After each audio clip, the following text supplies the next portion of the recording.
Well, the United States has approached Egypt and Qatar to discuss the final take it or leave it deal for Israel and Hamas. And according to reports, the mediators are planning to present the said deal in coming weeks. Now, a senior administration official quoted in the report said the failure of the two sides to accept the deal would mark the end of the US-led negotiations.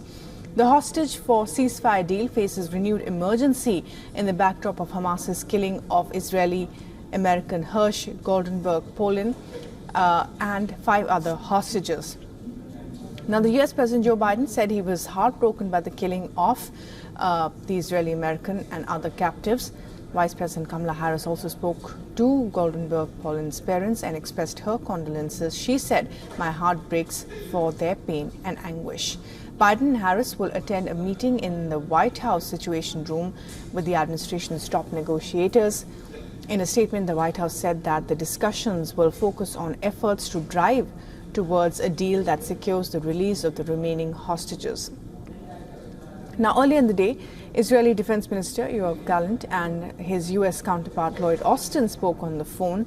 Austin passed along his deepest condolences to the families of those killed and affirmed that Hamas must be held accountable for their crimes.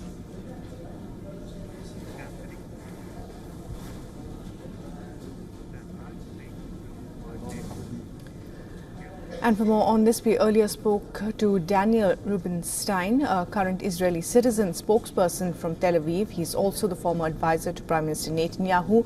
We began by asking him, with the mass protest taking place in Israel, what next for Netanyahu?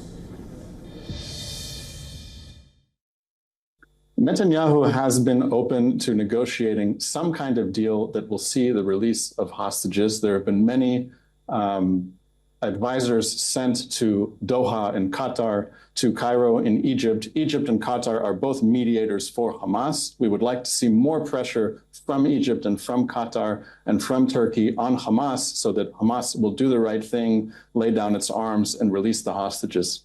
As far as the timing of this war and how much longer this war can go on, we must remember that this is not a war that Israel chose to enter. It is a war that Hamas started, and Hamas is determining that the war will continue because Hamas is promising to annihilate the country of Israel, and it continues to hold hostages. It continues to hold a baby as a hostage, a baby, a mother. Hamas seized toddlers and grandmothers as hostages. It is Hamas that started the war, and it's up to Hamas to determine when this war will end with the release of the hostages and the end of Hamas's rule in Gaza.